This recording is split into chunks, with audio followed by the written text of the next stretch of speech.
everybody. My name is Tori Marrera, and I'm the Executive Director of the Enid Symphony Orchestra. I'd like to welcome you all to Community Talk today, and I'd especially like to welcome Artistic Director Douglas Newell for the show today. Welcome, Doug. Thank you. So we've got a lot of exciting things to talk about. I drove you here. You did. Thank you. Okay. There we go. So we have a lot of exciting things that we'd like to talk about today.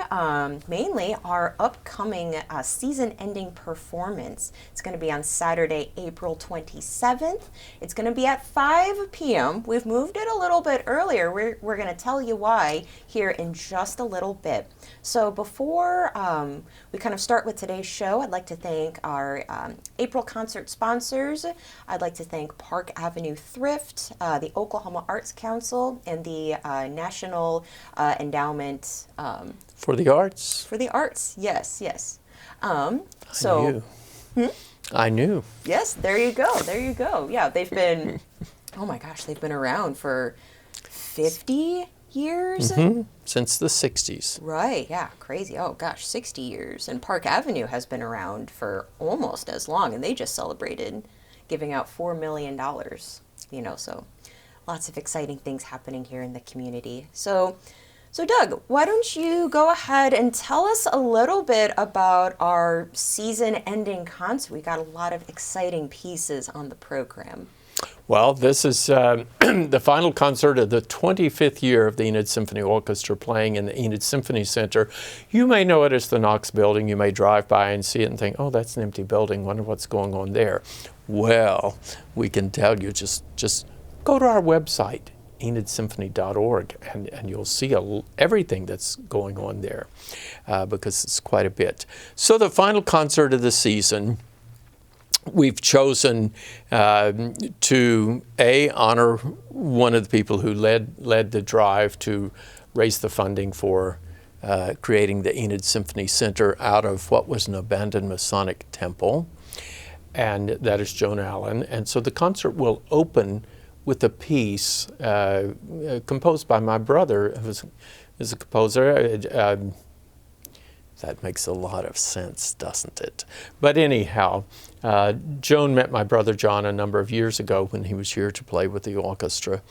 And he's written a piece entitled Into Light.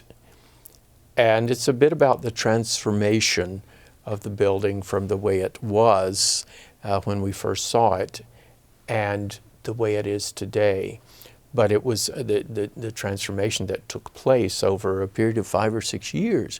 But it's also an homage to Joan. And it actually features, many people don't know that Joan played the violin as a young person and up through high school, as I understand. And we have her violin. One of our players, in fact, plays it in the orchestra today. It's on loan. And so my brother wrote a piece of music that is an homage to Joan, but it ends with a solo, a violin solo, and off stage she'll be somewhere in the auditorium playing. And she's actually going to, Elaine Bastos is one of our first violinists, will actually be playing the violin solo as a tribute to Joan on Joan's violin. It'll be very, very interesting.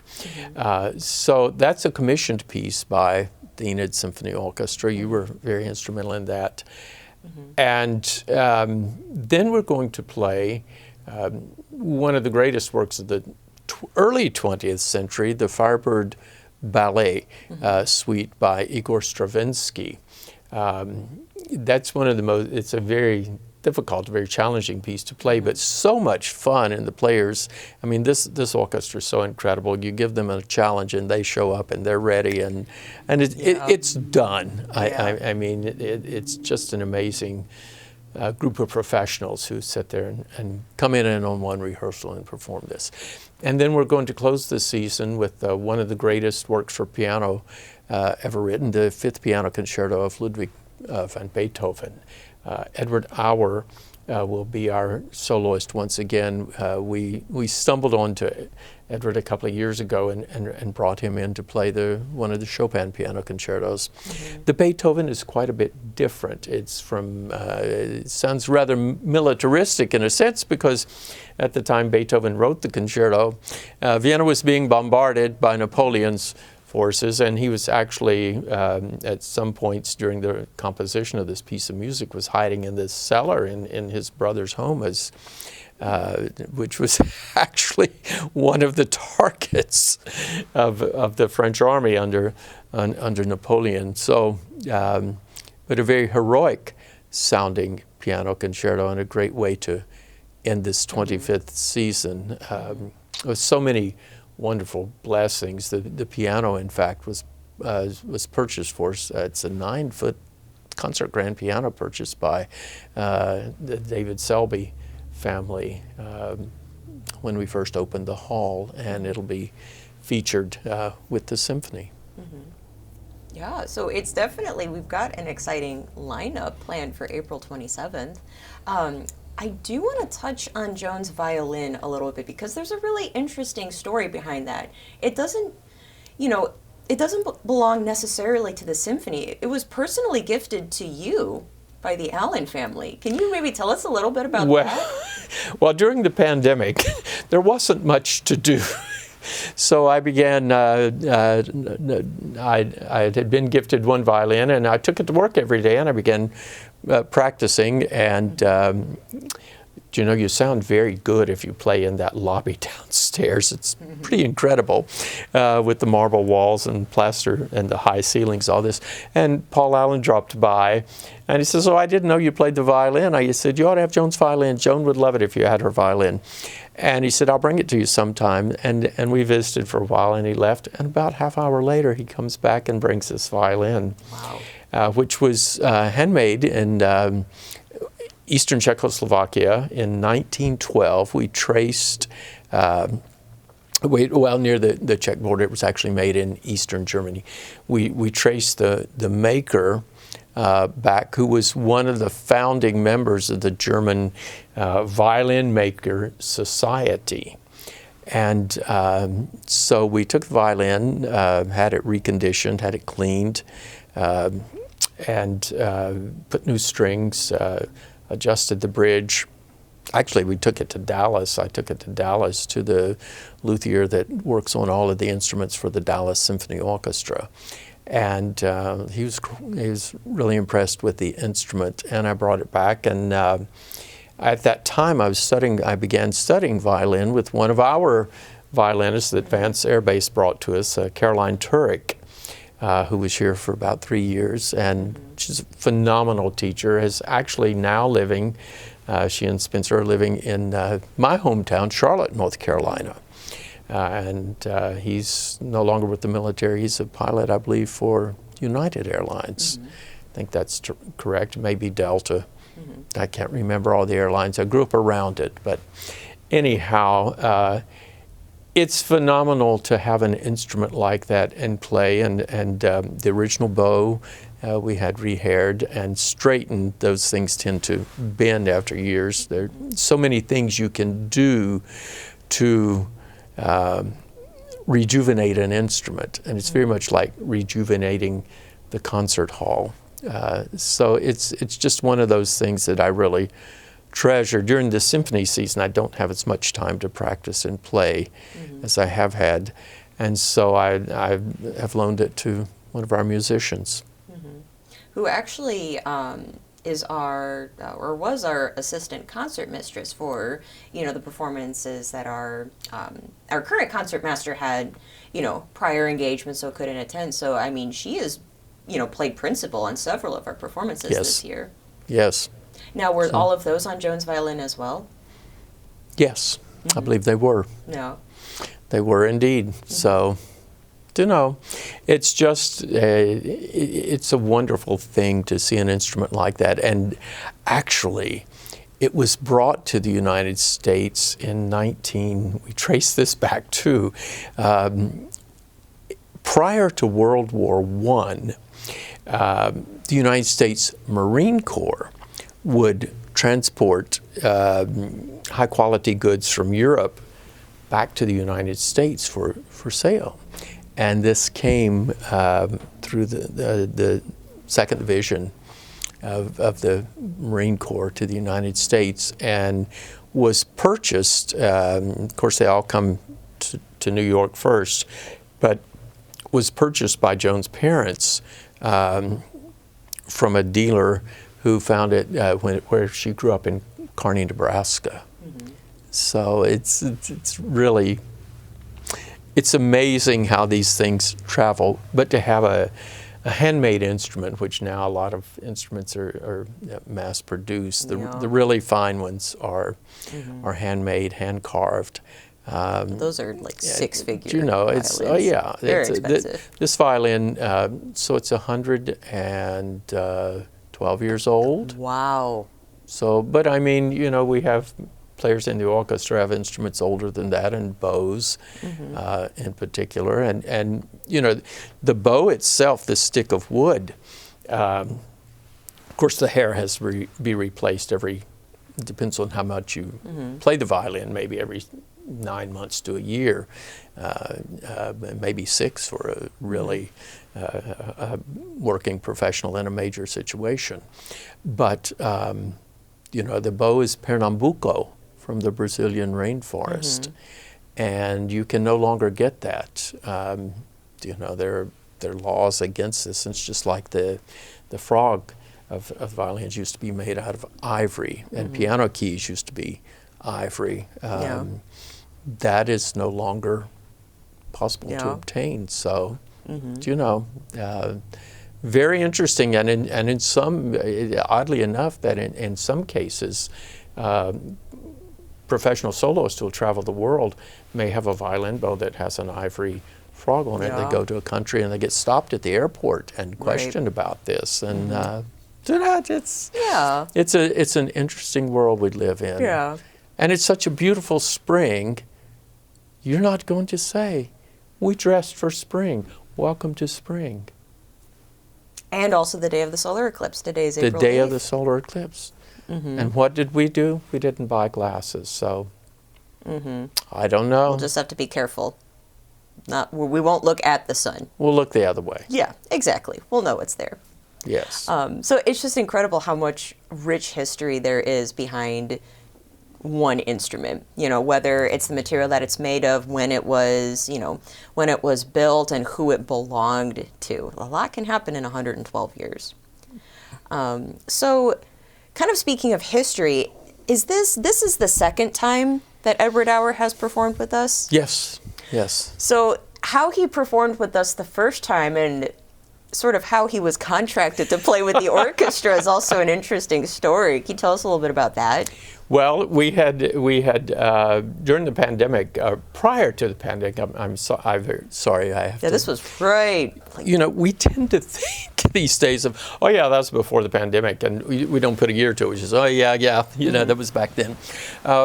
Actually, the final concert of the 2019-2020 season was supposed to feature this particular piano concerto, and once the pandemic came, the soloists, you know, we canceled that concert. It was the first event that we actually had to cancel and reschedule it.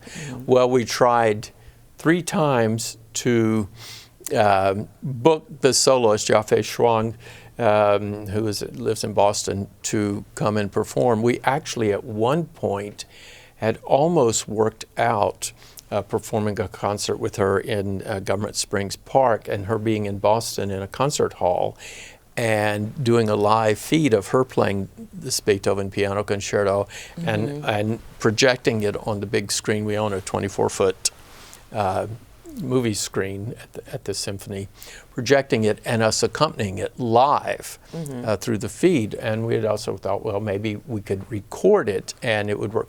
You know, we played several times over the years. We've played movies of silent film of Charlie Chaplin, and the orchestra has played music which Charlie wrote. So we show the film and we coordinate the music. Well, it would have been much the same thing to do that with her. But the halls were all closed in Boston, so we couldn't Right. work that out even Yeah. at time. The final time we had her booked, she fell and was injured. And so we found this out on a Wednesday before a concert on Saturday evening. And I contacted a friend in Chicago, Bob Balkins, who's an agent there that I work with. And he suggested Edward Hauer. And Edward agreed to come, and he got on a plane on Friday morning, flew to Tulsa, and on Saturday night we had a concert. We met, he rehearsed in the hall, and it was absolutely phenomenal. He's one of the great American pianists of of our century and going into the last century. And I mean, that's a professional right there.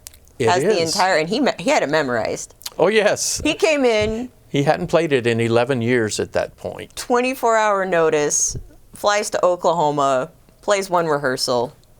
And plays the concert.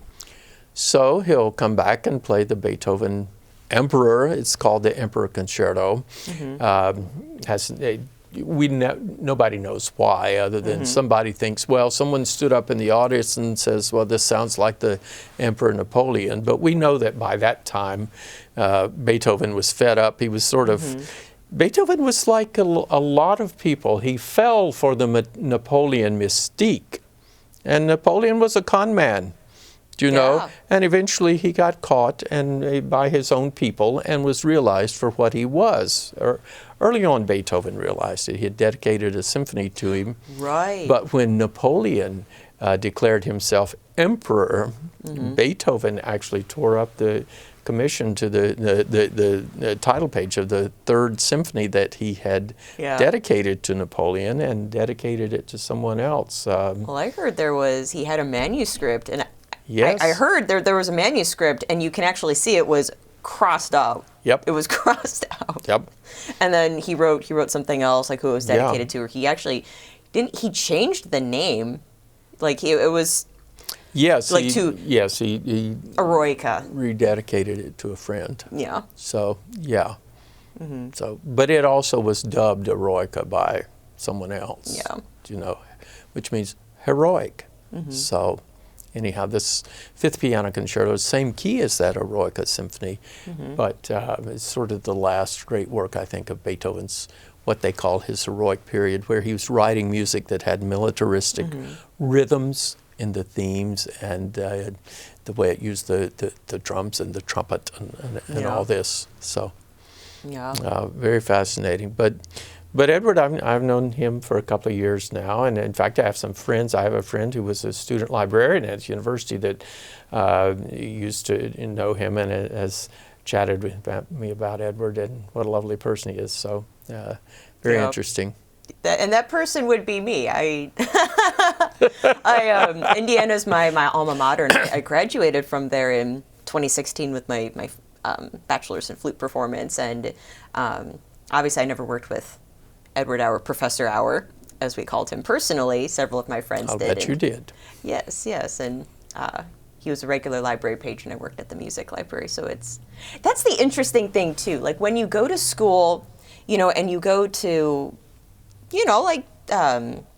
prestigious music schools. Like Indiana's a good school, so is North Carolina School of the Arts and New England Conservatory, and you know them as professors and teachers. Like, oh, my friend studies with this person, and then you sort of come into the real world and you see them as a professional, as a soloist. So it'll be He remembers you. He says you had longer hair back then. He's seen you on our website. Maybe I can call him Edward instead of Professor Hauer. We'll see. I don't know. I wouldn't. I don't know what else we can call a soloist. Oh, it's going to be a marvelous time. Yeah. It's going to be a marvelous time. It's such a small world that we inhabit. The world of music is really, it's more close-knit than we think. That's true, especially the longer that you're in it. Yeah. So it's a really, really cool program that we have lined up.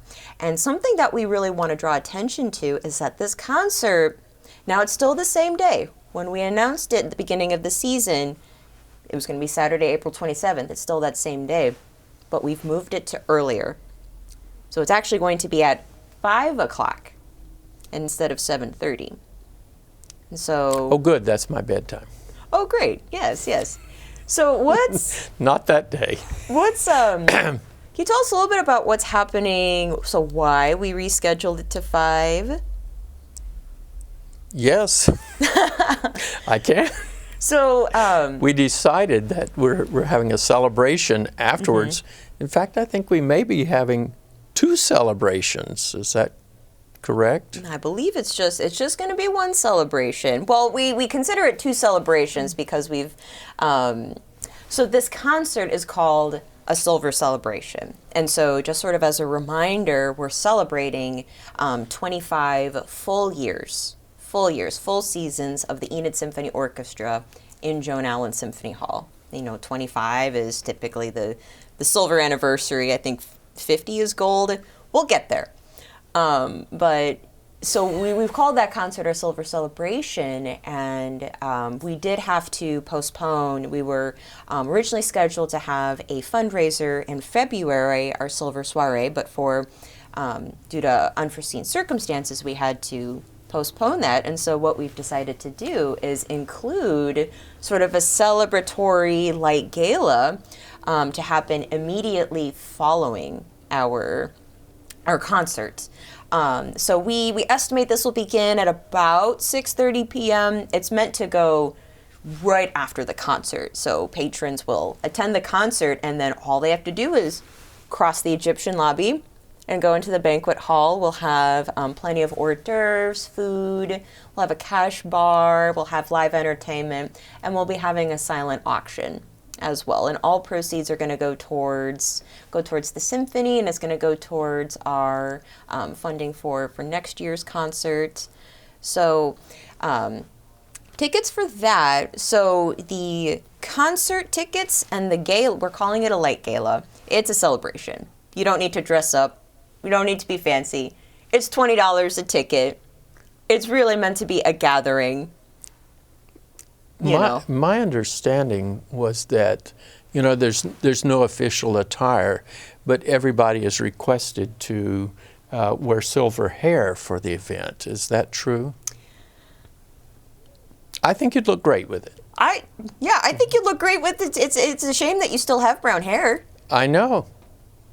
Well, we'll dye our hair. I'll see what I can do. Okay, fantastic. We'll dye our hair silver. But yeah, so it's really meant, it's a celebration, it's a party, and we, have invited all of our season subscribers, and we will also be inviting prominent community members and those who were involved in We certainly are. We're looking back. The renovations of the hall. Looking back at many people that were involved in that. Mm-hmm. So. Yeah, so tickets for that will be separate. Those are only $20. And that includes unlimited hors d'oeuvres. Cash bar is separate. And if you purchase tickets before April 22nd, we'll actually have a commemorative token for you. We'll be doing ESO merchandise. All right. At the celebration. All right. So stay tuned for information regarding that. It's going to be a lot like the Beer, Brats, and Beethoven concert. That was before my time. But I've heard stories about how fun it was. It was. Yeah. It's a lot of fun. Wasn't there like grilling in the parking lot or something like that? Yes. Yeah. Yes. So it was. It was all prepared in the parking lot. Brought up the elevator, the brats, and quite wonderful. Mm-hmm. Yeah. So definitely bookmark April 27th. It's an entire day. It's an entire day of celebration. We may or may not open the dress rehearsal. That'll start at 1. But concert at 5 and then celebration at 6:30. So kind of before we wrap up for today, I know we're going to make an official announcement next week. Can you give us a little teaser about next season? I can. You would like for me to, and I will.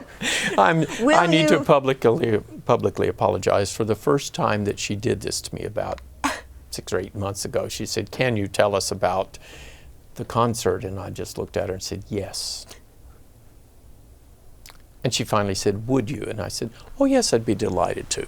So next season is really going to be fun. We're calling it Rising Voices. Mm-hmm. Yes, and we're starting with a concert that between us we're calling Girls' Night Out. Now we might call it Ladies' Night. We might call it something else. I think we'll be calling it Rising Voices. Oh, okay. To be determined. To be determined. But it's a concert of music by all female composers. You probably haven't heard of most of them. Mm-hmm. Some of them you will have heard from, but only in context of to whom they were married, mm-hmm. or with whom they studied, or something of that nature. So it's going to be very fascinating. We're extremely excited. One of the piano concerto we're going to mm-hmm. feature is by a Czech composer by the name of Vítězslava Kapralova, and she was a Czechoslovakian composer, and she studied with very prominent, well-known composers today, such as Milhaud, and she was the first female conductor of the BBC Orchestra. Exactly. She actually conducted several of her works with the BBC Orchestra. She passed away at the age of 24 or 25. Because of mm-hmm. tuberculosis, and she died very young, and she composed this full 45-minute piano concerto when she was 19. Now, I don't know I certainly did not do anything like that when I was 19, and it's an incredible work, and it's criminally underperformed, and we've invited the first person to record this piece and publish it. Her name is Alice Rashnahova. And she herself is from Czechoslovakia. She's flying in from Czechoslovakia to perform with the Enid Symphony Orchestra.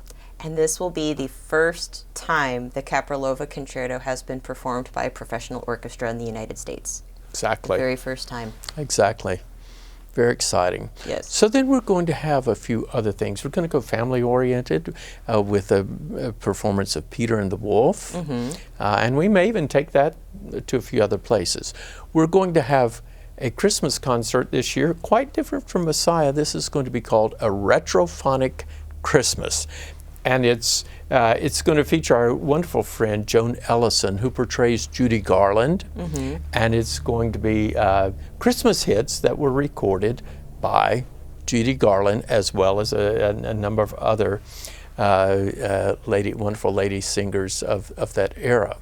Then in... Well, I can't go any further. We don't want to give the whole thing away. That's true. That's true.